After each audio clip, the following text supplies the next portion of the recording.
ஆண்டவரும் இரட்சகருமாக இயேசு கிறிஸ்துவின் இனிய நாமத்தில் உங்கள் யாவருக்கும் அன்பின் வாழ்த்துக்களை தெரிவித்துக் கொள்கிறேன். அருமையான தேவ பிள்ளைகளே, இந்த பரிசுத்தமான ஓய்வு நாளில் ஆமென் ஒவ்வொரு வாரமும் ஆவியானவர் பல விதமான ஆலோசனைகளை நம்மளுக்கு கொடுத்து கொண்டு வருகிறார். பலவிதமான காரியங்களை நம்மளுக்கு போதித்து நாம் எப்படி நடக்கணும், எப்படி வாழ வேண்டும் என்ற காரியங்களை கற்றுக் கொடுத்து வருகிறார். ஆமென். இந்த பரிசுத்தமான ஓய்வு நாளுக்கென்று கர்த்தர் கொடுக்கிற ஆலோசனை என்ன?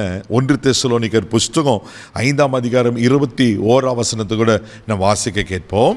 எல்லாவற்றையும் சோதித்து பார்த்து நலமானதை பிடித்து கொள்ளுங்கள். அப்போஸ்தலனாகிய பவுல் மூலமா ஆவியானவர் நமக்கு எல்லாருக்கும் சொல்லி கொடுத்து எழுதியிருக்கிற வார்த்தை.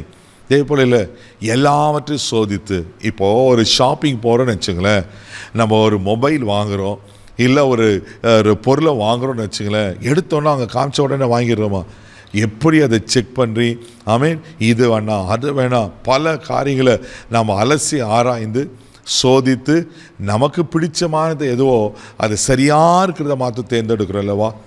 தேவ பிள்ளையில் ஒரு சாரீ வாங்க போனாக்கா எத்தனை சாரியில் நம்ம பார்க்குறோம். இப்படி கலர் நல்லா இருக்கணும், அப்படி நல்லா இருக்கணும், டிசைன் நல்லா இருக்கணும், நல்ல குவாலிட்டியாக இருக்கணும், இதெல்லாம் பார்க்குறோம்ல. ஏன்னா அது நல்லா இருக்கணும். தெய்வ பிள்ளைகளுங்க சொல்லப்பட்டிருக்கு, வசனம் சொல்லப்பட்டிருக்கு, ஆமென், எல்லாவற்றையும் சோதித்து நலமானதை நம்ம பண்ணமா பற்றி கொள்ளணும். ஆமென். தெய்வ பிள்ளையில் இன்னைக்கு ஆவிக்குரிய வாழ்க்கையில் கூட நாம் நலமானதை நாம் பண்ணணுக்கா பிடித்து கொள்ள வேண்டியது அவசியமாக இருக்குது. இன்றைக்கி நம்ம நெருக்கி சுற்றிலும் நிறைய தேவையில்லாத அன்வான்ட் திங்ஸ், அன்வான்ட் காரியங்கள், தேவையில்லாத காரியங்கள் ஆமென் நம்மளை நெருக்கி கொண்டு இருக்கு.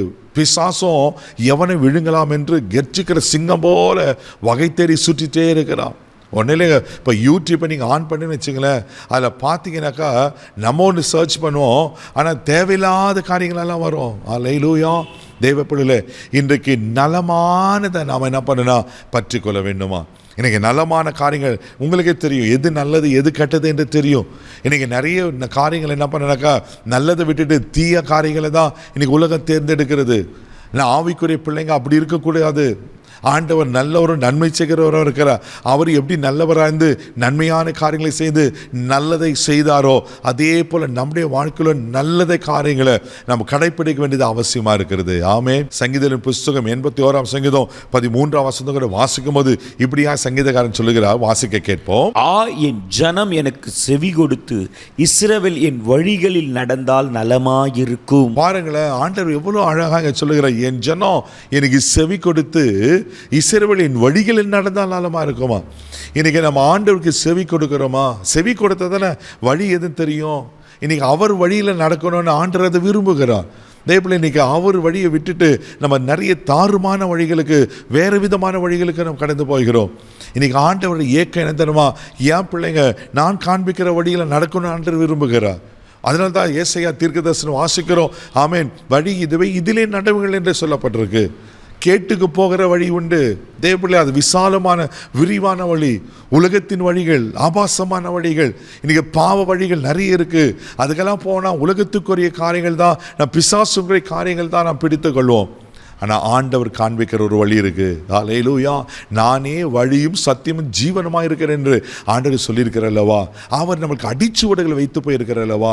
இன்னைக்கு எந்த நலமானதை பிடித்து கொள்ளலாம்? அவர் வழியில் நடக்கிறது. அல்லேலூயா. சங்கீதத்தின் புஸ்தகம் 119ஆம் சங்கீதம் 5ஆவது வசனம் கூட வாசிக்கும் போது சங்கீதக்காரன் இப்படியா சொல்லுகிறார், வாசிக்க கேட்போம். உமது பிரமாணங்களை கை கொள்ளும்படி என் நடைகளை ஸ்திரப்பட்டால் நலமாயிருக்கும். உங்களுடைய பிரமாணங்களை கை கொள்வதற்கு என் நடைகள் ஸ்திரப்பட்டால் நலமா இருக்குமா?